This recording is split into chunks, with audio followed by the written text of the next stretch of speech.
नमस्कार दोस्तों, आप सभी का text book super coaching platform पे स्वागत है। और आज के टॉपर स्टॉक में मेरे साथ एक नहीं, दो नहीं, 4 टॉपर्स एक साथ हैं। ओके, और इन सभी की इच्छा थी कि हमारा इंटरव्यू एक साथ हो, तो हम बहुत सारी चीज़ें शेयर करना चाहते हैं बिकॉज इन लोगों ने प्रिपरेशन साथ में एक दूसरे का सपोर्ट करते हुए की है।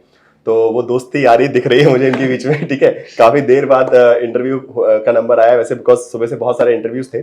सो सबसे पहले तो मैं स्वागत करना चाहूँगा आप चारों का कि आप टेक्स्ट बुक सुपर कोचिंग पे आए और अपनी स्टोरी, जो भी जिस तरीके से आपने प्रिपरेशन की है, जो भी आपने हर्डल्स फील किए, उसको हमारे व्यूअर्स के साथ शेयर करेंगे, जिससे वो भी कुछ लर्निंग ले सकें और अपनी प्रिपरेशन को आगे जो, बिकॉज दिसंबर एग्जामिनेशन आने वाला है, तो उसमें कुछ भी एडअप अगर हो पाएगा तो definitely it will be a very like wonderful thing.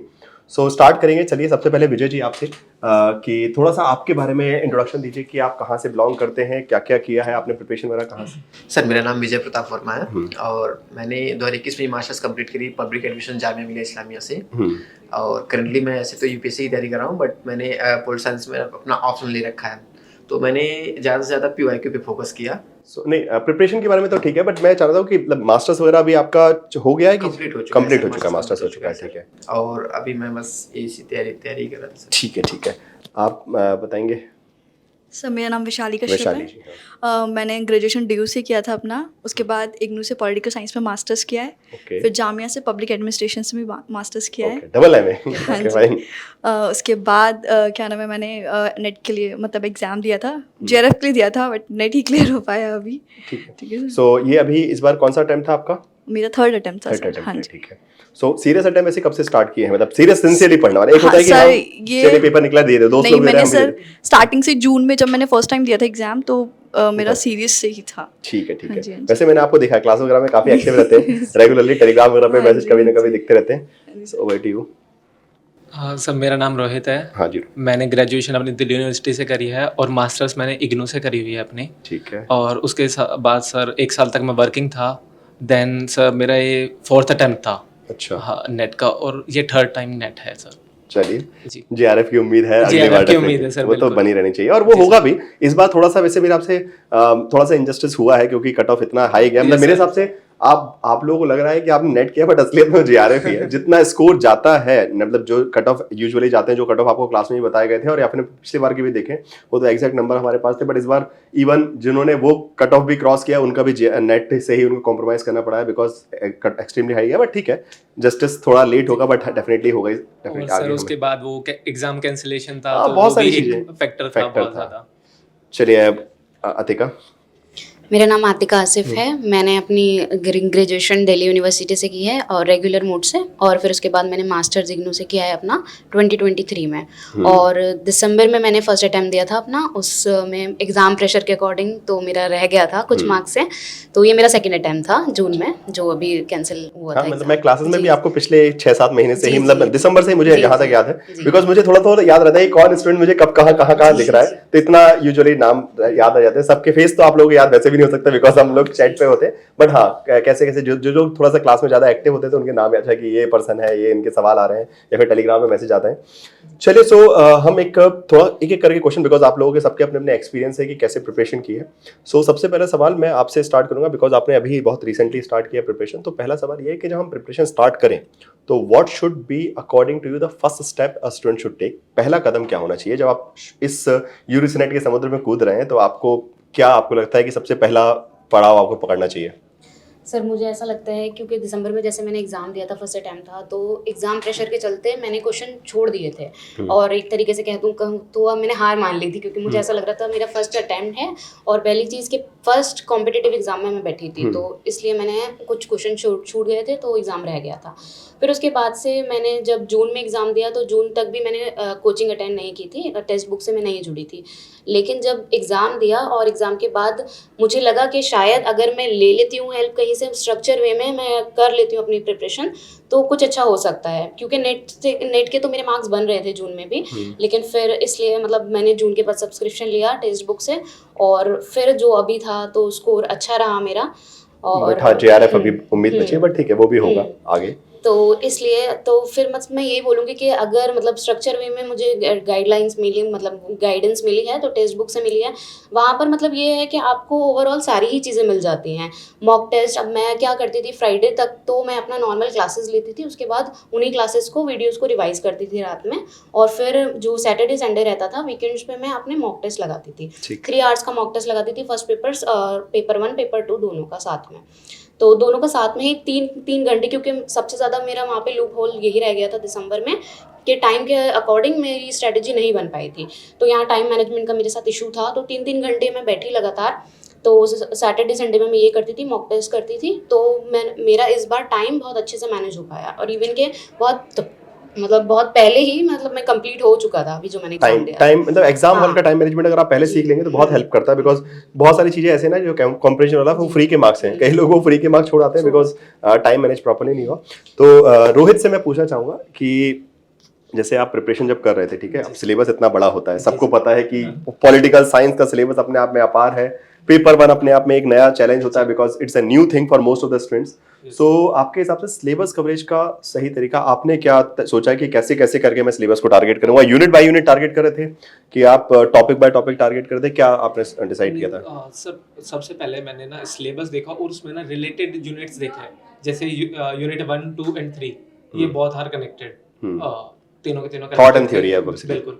तो मैंने ना इन तीनों पे पहले ज्यादा फोकस करा, क्योंकि इनसे ही रिलेटेड फिर हमारा सारा जितना भी आगे की यूनिट्स है इन्हीं से ही सारे related, they are the base of political science obviously. तो मैंने पहले सिलेबस को ही समझा सर, देन उसके बाद सारे यूनिट्स बाय यूनिट्स कवर करता गया, और साथ में ना मॉक बहुत हेल्प करते हैं। बिल्कुल, तो आप साथ साथ में मॉक लगाते जाएंगे तो definitely daily 1 hour to 2 hour paper 1 की भी तैयारी बहुत जरूरी है, बहुत जरूरी। ये this is the must point that I want to tell you guys कि ये अगर आप स्टार्टिंग से नहीं करेंगे कभी नहीं निकलने वाला नेट जेआरएफ। आप हर बार 1 ट्रायल 2 ट्रायल 4 ट्रायल 50 दे जाएंगे बट वो नहीं निकलेगा, बिकॉज आज के वक्त में जेआरएफ स्पेशली नेट चलिए तो नेट तक आप पहुंच भी सकते हैं कि ठीक है थोड़ा बहुत पेपर 1 किया एंड बाकी लाइक पेपर 2 पे स्कोर कर लिया, बट जेआरएफ चाहिए तो पेपर 1 की हेल्प रहेगी, बिकॉज जिस हिसाब से कट ऑफ अभी आ ही जा रहा है, कुछ दिन बाद हो जाएंगे कि पेपर 1 में 100 में 100 क्वेश्चन, पेपर 2 में से 30-40 कर लिए तो हो गया, 130 भी कट ऑफ जा सकता है, कोई बड़ी बात नहीं, क्वेश्चन जा सकते हैं, ठीक है। सो ठीक है, मैं वैशाली से रिक्वेस्ट करूंगा कि वैशाली आप काफी टाइम से एक्सपीरियंस है, like with every attempt we learn something, okay, definitely, okay, failure is not something as such a failure, मतलब ठीक है कुछ ना कुछ आप अचीव ही कर रहे हैं, कभी कभी आपका रिजल्ट में मिलेगा, आपको नेट मिलेगा, जो भी रिजल्ट मिल रहा है, बट हर अटेम्प्ट के साथ ना you learn something about yourself and that is also a major learning. तो बिकॉज बहुत सारे स्टूडेंट्स ना एक अटेम्प्ट दिया, दूसरा दिया, फिर लगता है कि यार अब नहीं हो पा रहा and they quit and they leave, और तो आपके हिसाब से वो क्या चीज़ है जो आपको बांध के रखती है कि हाँ ठीक है हुआ है, मैंने ट्राई किया है, इस बार शायद तक कुछ कमी रह गई होगी, कुछ कमी हो गई है, सो वो लर्निंग्स कैसे आपको हेल्प करती हैं आगे की प्रिपरेशन के लिए? सर जब मैंने स्टार्ट किया था मतलब तैयारी करना, तो नॉर्मली लोग बोलते हैं ना कि बुक्स ले लो आप कर लोगे, अरे निकल जाता है इससे, तो मैंने भी ऐसे ही किया, बुक्स ले ली, बट फर्स्ट पेपर को समझना बुक से बहुत मुश्किल है, वो नहीं हो पाता, ठीक है। और फेलियर इतना देख लिया था मैंने, क्योंकि मैंने यूपीएससी के कुछ प्रीलिम्स दिए थे, तो एक होता है आपकी लाइफ में थोड़ा डाउनफॉल आने लगता है कि यार अब नहीं हो रहा, तुम शायद कहीं एग्जिस्ट ही नहीं कर पा रहे हो, कहीं हो सेल्फ डाउट होता है डेफिनेटली कि क्या कैसे करोगे। तो फिर मैंने आपके कोचिंग से देखा था, तो मेरे को वहाँ से मैंने पेपर 1 के लिए आपका, और एक पेपर 2 की भी एक अप्रोच है, देखो आप अभी तक जो पढ़ रहे हो ना वो थ्योरी पढ़ रहे हो, कॉन्सेप्ट पढ़ रहे हो, लेकिन जो डिमांड है एग्जाम की वो बहुत अलग है, ठीक है। तो ये नहीं कि सिर्फ मैंने पेपर 2 को अगर 5 साल दे दिए तो मेरा हो जाएगा, नहीं होता है वो भी, ठीक है। तो मैंने उस चीज़ को देखा कि नहीं, आपको थोड़ा बदलना पड़ेगा अपने आप को, ठीक है। उसके बाद सर एक कंफर्ट जोन, कि मेरा अगर कोई चीज़ अच्छी नहीं है तो मैंने उसको छोड़ दिया, तो मैंने ये नहीं किया, मैंने नहीं छोड़ा, नहीं इस बार नहीं हो रहा है अगली बार ठीक हो जाएगा, तो धीरे धीरे चीज़ें ठीक हो जाती हैं, बट थोड़ा समय, थोड़ी कंसिस्टेंसी वो आपको मेंटेन करके, थोड़ी जिद होनी चाहिए, हाँ, कि कल गुजरना है, वो मैंने नहीं छोड़ी। वो एक रहता है ना कि छोड़ देते, कई बार मेरा भी मन हुआ है कि छोड़ दो, नहीं होता है यार, अब नहीं हो, बस हो गया, छोड़ो। और लड़कियों के ऊपर तो इतना प्रेशर रहता है कि चलो ठीक है भाई शादी कर लो, ऊपर से मेरे जो फादर थे उनको पैरालाइज हो गया था एक टाइम पे, तो मतलब बहुत ज़्यादा प्रेशर था सबका कि कर दो भाई, आप अपनी रिस्पॉन्सिबिलिटी से खत्म करो, टाल दो, है ना। बट उन्होंने भी कभी नहीं छोड़ा मेरे को कि नहीं तू कर दे, कहीं ना कहीं तो परिवार का सपोर्ट के बिना नहीं हो पाता। तो बस सर एक वो था, और तुलिका मैम वो रिसर्च इतना अच्छा पढ़ाती है ना कि मन नहीं करता छोटे के पढ़ते रहते हैं। बिल्कुल चलिए। ठीक है। उसके बाद आपकी क्लासेस लेना, तो यही सबने अभी तक जो लेकर आए हैं यहीं तक चलिए आगे भी पहुंचेंगे। हाँ जी। सो विजय जी, आपसे मैं पूछना चाहूँगा कि जब हम पेपर 1 पढ़ते हैं, ठीक है, जी सर। पेपर 2 तो अपना अपना सब्जेक्ट होता है, सबका अच्छा होता है। पेपर 1 में मेजरली अटक जाते हैं मैथ्स वाले पार्ट पे, जो मोस्ट ऑफ द स्टूडेंट अटकते हैं, और फिर वहाँ से स्कोर को मैनेज करना, बिकॉज देयर आर 10 यूनिट्स और ऑलमोस्ट हर यूनिट से 5-5 क्वेश्चन अप्रॉक्सीमेटली आते हैं। किसी से कभी 4 आ गए, किसी से कभी 5 हो गए, किसी से 6 हो गए। तो वहाँ पे आपके हिसाब से what should be the right strategy कि मैं पेपर 1 से मैक्सिमम स्कोर कैसे हम निकाल सकते हैं, वो क्या सर तरीका? पेपर 1 में मुझे जहाँ तक लगता है कि कुछ सेक्शंस ऐसे हैं जिससे आप अच्छा खासा स्कोर कर सकते हैं। जैसे एक तो रीजनिंग का सेक्शन मुझे लगता है कि उतना टफ नहीं होता, मैथ्स तो टफ फिर भी हो जाता है, रीजनिंग का सेक्शन उतना टफ नहीं होता है। दूसरा हो गया कंप्रीहेंशन में आप जितने मार्क्स बनते हैं उतने लेके आ सकते हो। और सर कम्युनिकेशन भी मतलब ठीक जाता है। मेरे को थोड़ा सा मेरे को दिक्कत होती है उसमें रिसर्च एप्टीट्यूड में और टीचिंग एप्टीट्यूड में, वहाँ से मुझे दिक्कत है क्योंकि मैं उसमें उतना फोकस नहीं किया, मतलब उसमें एनालिटिकल अंडरस्टैंडिंग लेकिन रिक्वायर्ड है। इन सब पार्ट में मुझे इन सब में ज़्यादा कंफर्ट मतलब जोन में रहता हूँ। मैथ्स हो गया, चाहे रीजनिंग हो गया, और इन सब चीज़ों में। तो चलिए, मतलब आपका एप्टीट्यूड अच्छा है, एप्टीट्यूड मेरा बट उतना सही एनालिटिकल नहीं वाला है। पास Analytical, थोड़ा सा हाँ। मेहनत करना पड़ेगा। तो जी भाई ये उसको मत छोड़िएगा, आगे वही जरूरत पड़ने वाला है। आगे मतलब ऐसे पीएचडी करने का आपका है प्लान? पीएचडी तो सर सोच रहे हैं अब करने के लिए, क्योंकि शायद मैंने आपसे लास्ट टाइम भी मेरा नेट हुआ था दिसंबर में, तो मैंने आपसे बात भी करी थी पीएचडी के रिगार्डिंग। ठीक तो आपने मुझे गाइड भी किया था, मुझे आईआईटी मंडी मिला भी था, बट मैं दिल्ली छोड़ के नहीं जाना चाहता था, तो फिर मैंने बड़े सिलेक्टिव हैं यार कि चलो यहाँ तो एडमिशन हो जाए तो ही ठीक है, लोग परेशान है, बट अच्छी बात है, ठीक है, दैट इज योर चॉइस, वो आपका है। चलिए, तो वापस से एक बार एक और कुछ 2-3 सवाल है, उसके बाद फिर हम समाप्त करेंगे सेशन को। सो अतिका जी, अभी आपने जैसे अभी बताया कि जून में ही आपने क्लासेस वगैरह स्टार्ट की हैं, उससे पहले अपने लेवल पे आप पढ़ रहे थे जितना जैसा भी हुआ। सो मेजर डिफरेंस आपको क्या लगता है कि जब आप क्लासेस के थ्रू एक स्ट्रक्चर्ड वे में पढ़ते हैं और जब आप सेल्फ स्टडी करते हैं, मतलब like there are differences, okay, मैं ये नहीं बोल रहा हूँ कि पॉजिटिव है नेगेटिव है, वो आपका अंडरस्टैंडिंग होगा हर सब्जेक्ट में। बिकॉज जैसे कि होता है कि लाइक जब आप पढ़ रहे हैं, फॉर एग्जांपल सेल्फ स्टडी कर रहे हैं, और बहुत लोग सेल्फ स्टडी से निकालते हैं, आई हैव नोन, मैंने खुद में से सेल्फ स्टडी से निकाला, मैं ये नहीं बोलूँगा कि मैंने किसी कोचिंग से प्रिपरेशन की थी, मैंने उस समय तो कोचिंग होती भी नहीं थी जब मैंने निकाला था।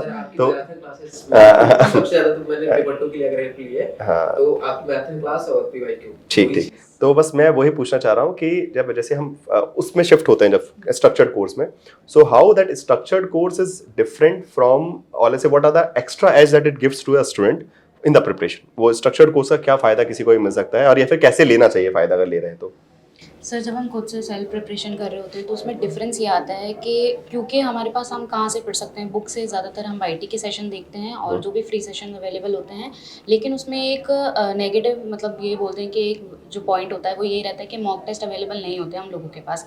और हम क्योंकि वहाँ पर हमको सीटीपी मोड पे देना पड़ता है और कंप्यूटर बेस्ड पे, तो मॉक टेस्ट अगर आप ऑनलाइन ही लगाएंगे तो वो ज़्यादा हेल्पफुल रहेगा इन कंपैरिजन टू बुक से पढ़ना। अगर वहाँ पर हमारे पास बुक अवेलेबल होती है और बुक में भी यही होता है, बीच में आप उठ भी सकते हो और फिर वो ये टाइम मैनेज नहीं हो पाता, सबसे बड़ा मेजर जो इशू रहता है। और इस मतलब ये स्ट्रक्चर वे में अगर कहीं से भी आप प्रिपरेशन करते हो तो ये एक प्लस पॉइंट हो जाता है आपका कि आपको मॉक्स मिल जाते हैं वहाँ पर। और ऐसा भी नहीं है कि सिर्फ मॉक आपको मतलब पूरा ही लगाने हैं, आपको पर्टिकुलर यूनिट के बाद आपको एक पर्टिकुलर यूनिट टेस्ट है, सब्जेक्ट टेस्ट, पीवाईक्यू टेस्ट, सब मिल जाएंगे, सब्जेक्ट टेस्ट भी मिलते हैं। तो ये बहुत वो होते हैं, अगर 1.5 घंटे की क्लास हो रही है, 1.5 घंटे के बाद आप उसी यूनिट को दोबारा से टेस्ट ले लो उसका और फिर से वो रिवाइज कर लो, तो बहुत बेनिफिशियल रहता है। तो ये एक ये मतलब प्लस पॉइंट है इस चीज़ का। और जब मतलब क्लासेस लेना स्टार्ट किया था तो यही था कि स्टार्टिंग में क्लासेस से ही काफ़ी चीज़ें समझ आ रही थी, क्योंकि 1.5 घंटे का सेशन इनफ होता है किसी सब्जेक्ट को समझने के लिए, किसी टॉपिक को समझने के लिए। और उसके बाद भी अगर आप उसमें कुछ भी रह जाता है, उसमें बीच में कोई भी इंटरप्शन आ जाता है, तो उसको आप दोबारा से जब लेंगे तो बहुत मतलब क्योंकि अवेलेबल होता है ऑफलाइन, मतलब वो रिकॉर्ड हो जाता है, तो रिकॉर्डेड फॉर्म में भी जब आप देखोगे और उसके PDF देखोगे, क्लास नोट्स देखोगे, तो एक बहुत अच्छे से उसका एकदम क्रिस्टल क्लियर आपको हो जाता है आपका रिवीजन। तो यही एक इसका बेनिफिट है। हाँ, मतलब वो है कि एक्चुअली मेजरली देखिए कुछ स्टूडेंट्स तो ऐसे होते हैं जो बहुत स्मार्ट होते हैं, they have the capability to collect the resources और we can say prepare their own notes. Okay, बहुत अच्छी बात है, I am very thankful to those students जो कर लेते हैं। अगर इन केस अगर आपको लग रहा है कि यार आपसे सही से नोट्स नहीं बन पा रहे, सही से कंटेंट कलेक्ट नहीं हो पा रहा, तो देन बार बार ट्राई करने से बेटर ये है कि just focus on the course. आपको बने बनाए नोट्स मिल रहे हैं, बट हाँ पढ़ना पड़ेगा आपको, मेहनत उस पर करना पड़ेगा। ये तो मत करिए कि ठीक है घोल के पी के काम नहीं चलने वाला, ठीक है। तो वो मिलेंगे, उसको पढ़ेंगे, उसमें से जैसा क्लासेस में बताया जा रहा है कि यहाँ से ऐसा क्वेश्चन आ सकता है, so you have to prepare those questions, you have to practice on those particular part and definitely you will be getting the success also. Rohit, मैं नेक्स्ट आपसे सवाल ये पूछना चाहूँगा कि एक तो हमारा होता है कि जब प्रिपरेशन कर रहे हैं, ठीक है, तो मतलब definitely there are multiple people around us, okay, दोस्त यार हैं, सब कुछ है। कभी कभी कुछ लोग डिमोटिवेट भी करते हैं कि यार क्यों ही इस एग्जाम में लगे हो, क्या ही फिर मिलने वाला है, ठीक है, मतलब नौकरी तो निकलती नहीं है असिस्टेंट प्रोफेसर का, ऐसा है obviously, but this is not the reality. So उन सब नेगेटिव थॉट्स के साथ अपने आप को एग्जाम में लगाए रखना, और बिकॉज आपने भी आई गेस फोर्थ अटेम्प्ट था ये आपका ना, फोर्थ अटेम्प्ट था, 3 बार नेट आपका हो चुका है ऑलरेडी, सो असिस्टेंट प्रोफेसर के लिए भी एस्पायर करते होंगे जहां तक मैं समझ रहा हूँ, ठीक है। तो उस सब सिचुएशन में, because again it's a long journey, अभी इवन नेट जेआरएफ के बाद भी assistant professor and PhD it takes too much amount of time, तो वो परसिवियरेंस बोला जाए, वो पेशेंस जो है, वो जो सहिष्णुता है, वो कहाँ से आती है किसी भी आपके अंदर? वो सब मेरे को तो फैमिली सपोर्ट है काफ़ी ज़्यादा, और मेरे फादर हैं वो बहुत सपोर्ट करते, कहते हैं कि तुझे अगर पढ़ना है तो पढ़, कोई इशू नहीं है, बट एटलीस्ट ना अपना एम फोकस रखे बस। हाँ, ये तो एम के लिए ही सर, एम से ही पेशेंस आता है कि आज नहीं तो कल तो मिलना ही मिलना है। और जब, और ऊपर से फिर मांझी मूवी का डायलॉग, जब तक तोड़ेंगे तब तक छोड़ेंगे नहीं, तब तक तोड़ेंगे नहीं, बिल्कुल सही बात है। वो एक कहीं ना कहीं कुछ ना कुछ आपको मोटिवेट करने वाली चीजें होती हैं जिसको आपको हमेशा अपने साथ रखना चाहिए। नेगेटिव लोग बहुत मिलेंगे आपको जो आपको पीछे खींचना चाहेंगे, और वो आपको हर बार है कि आप थोड़ा सा बढ़े, उन्होंने पीछे खींच दिया, फिर थोड़ा बढ़े किसी दूसरे रास्ते पे, फिर इसलिए किसी एक रास्ते को चुन लीजिए कि मुझे ये करना है, मतलब करना है, and you will definitely get it there without any doubt. चलिए, सो वैशाली जी, नेक्स्ट आपसे एक सवाल कि प्रिपरेशन जब हम कर रहे होते हैं तो हमारे पास रिसोर्सेज बहुत होते हैं, ठीक है, like there are multiple resources on YouTube and classes and PDFs, बहुत सारे चैनल्स हैं जैसे जहाँ पे फ्री पीडीएफ्स भी बहुत सारे मिलते हैं। तो एक मेजरली स्टूडेंट्स का प्रॉब्लम होता है कि ये पढ़ें कि ये पढ़ें कि ये पढ़ें कि यहाँ से पढ़ें कि वहाँ से पढ़ें, that is a problem, okay. So because there are infinite resources and this UGC NET examination, आपके पास एक लिमिटेड टाइम है, आप लिमिटेड चीज़ें पढ़ सकते हैं, बिकॉज उसको रिवाइज भी करना है, सिर्फ पढ़ने से नहीं होगा। बिकॉज बहुत सारे स्टूडेंट्स होते हैं कि एग्जाम से 1 महीने पहले, अच्छा ये वाला नोट्स मिल गया, चलो पढ़ लेते हैं, ये वाला मिल गया, इसको भी पढ़ लेते हैं, मतलब they start downloading everything that is available in the internet, कि चलो ये भी पीडीएफ डाउनलोड करें, वो भी कर लें। सो आपके हिसाब से how to shortlist those resources, ठीक है, बिकॉज आपने 2-3 बार एग्जाम दिया है, सो कैसे, कौन से रिसोर्सेज क्वालिटी वाइज आपके लिए लगता है कि कौन से सही होंगे, वो आप कैसे डिटरमाइन करते हैं? सर पहले जैसे आपने कहा कि इधर से पढ़ लिया, उधर से पढ़ लिया, वो क्वालिफाई नहीं होता, वो कभी भी क्वालिफाई नहीं होता, क्योंकि हम इतना कंफ्यूज हो जाते हैं ना। क्योंकि मैंने जब तक मैंने स्ट्रक्चर कोर्स नहीं लिया था, तब तक मेरा भी यही था, कहीं से भी मिल गया, कुछ भी लिया, पढ़ लिया। आप कहाँ से उस चीज़ को डिफाइन करोगे, आपके पास नहीं है उस चीज़ तरीके का। और फिर टीचर्स का एक होना ही होता है कि अगर आपको कहीं कन्फ्यूजन है, कुछ आप पूछ लेते हो, तो you can be guided by them. वहाँ से अच्छी गाइडेंस आपको मिल जाती है। तो ये करना कि यहाँ से पढ़ लिया, वहाँ से पढ़ लिया, वो सच में कोई सॉल्यूशन नहीं है। वो सिर्फ आप अपने आप को तसल्ली दे रहे हो कि हाँ मैंने पढ़ा है, मैंने पढ़ा है। आप सारा रिजल्ट आपको बता देता है। जैसे मैंने फर्स्ट अटेम्प्ट दिया था, तो जब मेरे पास कोर्स नहीं था तो मेरे कोई मार्क्स भी नहीं थे। सेकेंड में था, मेरे मार्क्स थे 170 मार्क्स थे, 170 नंबर थे मेरे, तो बढ़ गया, वो अपने आप बढ़ गया, क्योंकि you are getting a proper resource कि हाँ ये पढ़ना है, इसमें से पढ़ना, यहाँ से आएगा। क्यों? और आप ना, ये तो आपको पता है पढ़ना क्या है, लेकिन ये नहीं पता कि क्या नहीं पढ़ना है, वो आपको कौन बताएगा। तो जैसे आपने ही कई बार बोला है कि ये पढ़ना है, ये नहीं पढ़ना है, हर चीज तो नहीं पढ़नी होती है ना, सब कुछ पढ़ भी नहीं सकते, सब कुछ याद भी नहीं सकते। तो वो चीज़ है कि आपको यहाँ पे ये क्लैरिफाई हो जाता है कि क्या पढ़ना है मुझे, क्या नहीं पढ़ना। धीरे धीरे चीज़ें आपको अपने आप आ जाती हैं। और जब आप अकेले होते हो ना, तो टाइम लगता है। जैसे अगर हम ग्रुप में हैं, 4-5 जने हैं, तो हम एक दूसरे की हेल्प कर सकते हैं। लेकिन जब आप अकेले खुद ही मैदान में हो तो टाइम थोड़ा सा लगता है। तो एक वो है कि पेशेंस थोड़ा सा रखना चाहिए। ये नहीं कि मैंने एक बार दिया और क्विट कर लिया, बस अब नहीं होगा, ऐसे नहीं करना चाहिए। Rohit ji, over to you. Sorry, Rohit नहीं, विजय जी। सो विजय, प्रिपरेशन जब आपने स्टार्ट की थी, ठीक है, और उसके बाद अभी आप यहाँ तक पहुँचे हैं, ठीक है, आई गेस ये 3rd अटेम्प्ट था, आपने बताया था? सेकेंड अटेम्प्ट था, ठीक। तो वहाँ से लेके अभी तक आपको अपने अंदर क्या लगा कि जो कंपैरेटिवली डिफरेंट हुआ है, like your knowledge level definitely, because whenever you prepare for examination you gain something, okay. ऐसा नहीं है कि रिजल्ट कैसा भी रहा हो, but you every time you learn something about your self, about your psychology, about your like inherent value, और we can से कि आपके अंदर क्या इंस्टिंक्ट है, आपकी शरीर कितना जल्दी जवाब देता है, कितना नहीं देता है, वो तो एक साइकोलॉजिकल फैक्टर होता है और एक होता है नॉलेज। तो आपको क्या लगता है कि यूजीसी नेट एग्जामिनेशन जो कर रहा है, ठीक है, थोड़ा सा अब्रप्ट सवाल है जो बहुत टू द पॉइंट नहीं है एग्जाम से रिलेशन, बट ये मैं जानना चाहता हूँ बिकॉज मैं कभी किसी स्टूडेंट से नहीं पूछ रहा हूँ, मैं आपसे, मुझे लग रहा है कि आप शायद तक जवाब दे सकते हैं कि एक जो साइकोलॉजिकल अंडरस्टैंडिंग है कि अपने बारे में कितना पहचानते हैं, बिकॉज ये पड़ाव एक परीक्षा है जिसको आपको क्रैक करना है, और जब आप उसके बारे में तैयारी कर रहे हैं, कितना आप उसको अचीव कर पा रहे हैं, कितना नहीं अचीव कर पा रहे हैं, तो वो आपको क्या लर्निंग देता है अपने बारे में, कितना आप जान पाए इस एग्जामिनेशन की तैयारी करते करते? सर मुझे ऐसा लगता है कि मतलब एग्ज़ाम ऐसा है कि हाँ मतलब चीज़ें हमें थोड़ा सा, जैसे अभी नेट हुआ मेरा, तो पहली बात मेरा ये हुआ कि थोड़ा सा कॉन्फिडेंस बिल्डअप हुआ कि नहीं जो चीज़ें मतलब जो पहले मैं निगेटिव सोच रहा था कि हाँ चीज़ें पता नहीं होगी कि लाइफ में क्या होना है क्या नहीं होना है, इसके बाद से अब मेरे को स्कोप भी दिख रहा है इस लाइन में, इस सेक्टर में भी स्कोप दिख रहा है। जैसे मैं कंपटीशन की तैयारी में पहले भी कर रहा था, बट वहाँ पे ऐसी अनसर्टेनिटी थी कि मुझे स्कोप ही नहीं दिख रहे थे कि आगे क्या होना है क्या नहीं होना है। कई बार या तो सिलेक्शन होगा या तो कुछ नहीं होगा, या तो कुछ जहाँ नहीं एटलीस्ट है होगा। कि नेट हुआ, अच्छा okay you can do something.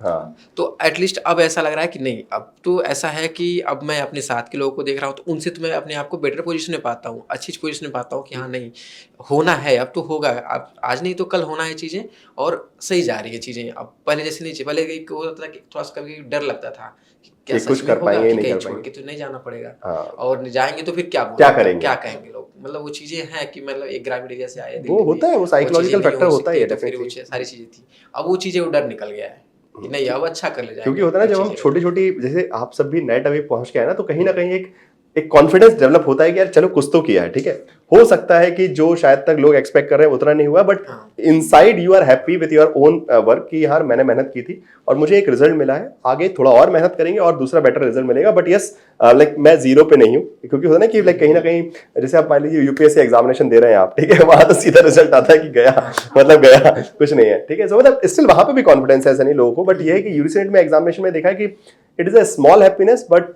It boost up use for the other let's say task of your life. Okay कि यार मैंने कुछ करके आया हूं, ऐसा नहीं कि मैं ऐसे एरा गैरा नत्थु गैरा वाला कोई हिसाब नहीं है। यहाँ पे हमने एक थोड़ा सा मतलब ले लिया, अगर हासिल कर लिया तो वहाँ पे कॉन्फिडेंस बढ़ जाएगा कि यार मैंने ये भी तो किया है, वो भी कर लूंगा, कोई बात नहीं। चलिए, तो इसी के साथ आज का ये बड़ा शानदार सा इंटरव्यू, बड़ा चर्चा से वाली बात हुई हमारे बीच में, तो उसको हम एंड करेंगे। एंड बस आखिरी में एक एक करके आपसे स्टार्ट करते हैं। आप जिसको भी क्रेडिट देना चाहते हैं, आपके फैमिली फ्रेंड्स, किसी का भी नाम अगर आप लेना चाहते हैं, बिकॉज प्लेटफॉर्म आपका है, वो लोग भी वीडियो देखेंगे, तो अगर किसी को मम्मी पापा भाई बहन कोई भी ऐसा है या फिर दोस्त, हमारे तो पूरे एजुकेशन क्रेडिट मेरे मामा मामी को ही जाता है सर। अच्छा, क्या बात है, बहुत अच्छी बात है। आपके लिए सर मेरी फैमिली है, मेरे फादर और मेरे बहुत से दोस्त हैं, जो मतलब एक होता है ना कि मैं बहुत डाउन एक जाना और उनका ये कहना कि नहीं नहीं, जब आप देख रहे हो अपने आप को कहीं ना कहीं कल हो जाएगा, आज नहीं होगा, तो वो बहुत साथ देने वाली चीज़ है। मेरे फादर है और फ्रेंड सर्कल्स का एक बहुत बड़ा मोटिवेशन है कि कर ले भाई, कोई बात नहीं, एटलीस्ट तू ट्राई तो करेगा। वो अगर जो ट्राई नहीं करेगा तो कैसे पता चलेगा, तो वो बहुत ज्यादा you need those kind of people around you, definitely. Sir special thanks to my family ने तो काफ़ी सपोर्ट किया ही है हर एग्जाम में। इवन कि जून की बात करूँ तो जून के बाद मैं हार मान चुकी थी जब कैंसिल हुआ था एग्जाम। हाँ, उसके बाद जब टेक्स्ट बुक ने अप्रोच किया तो मुझे लगा नहीं शायद ट्राई करना चाहिए। तो और सर आपको भी थैंक यू वेरी मच। आपके ये सेशन मतलब मुझे बहुत मतलब, क्योंकि जब मैंने ज्वाइन किया था तो थर्ड चल रहा था, थर्ड यूनिट से स्टार्ट किया था मैंने, तो जितने भी यूनिट थे, लेकिन मैंने कोशिश की बूस्टर क्लासेस देखने की, तो ये भी मेरे लिए काफ़ी हेल्पफुल थे। तो थैंक यू सो मच और special thanks to my family. Definitely. चलिए, सो दोस्तों काफ़ी सारी बातें हुई इन सभी के साथ में, तो आप सभी से बस एक छोटी सी रिक्वेस्ट है कि इस वीडियो को सेव कर लीजिएगा और डेफिनेटली ये सभी लोग अपना अपना नेट इस बार निकालें, अगली बार JRF लेकर भी आएंगे तो तब भी हम इनसे बहुत कुछ सीखेंगे फिर से। और अभी के लिए आप जो कठिनाई आपको महसूस हुई है, आप लोगों ने भी शायद तक किसी ने नेट क्रैक किया होगा, किसी का PhD क्वालिफाई हुआ होगा, तो जो एक जिज्ञासा या फिर बोल सकते हैं जो एक सकारात्मकता इनके पास लाइफ में को लेकर है कि despite of all things, okay, अच्छे से पढ़ा, मेहनत की, नेट हुआ, ऑल्दो जो चाह रहे थे वो नहीं हुआ, but still they are ready to attempt for the next examination and positively looking after for the future of their life. Okay, so आप भी वही सकारात्मकता रखिए, इस वीडियो को सेव रखिएगा। कभी भी लगे कि यार नहीं हो रहा है, पढ़ने का मन कुछ भी हो रहा है, तो समझ लीजिए कि आपके 4 दोस्त बैठे हैं, आपसे बातें कर रहे हैं और आपको कुछ बहुत अच्छा समझा रहे हैं, तो उससे सीखिए और आगे पढ़ाई पे ध्यान दीजिएगा। ठीक है, थैंक यू सो मच इस वीडियो को देखने के लिए और text book super coaching platform पर जुड़े रहिए। ठीक है, थैंक यू सो मच।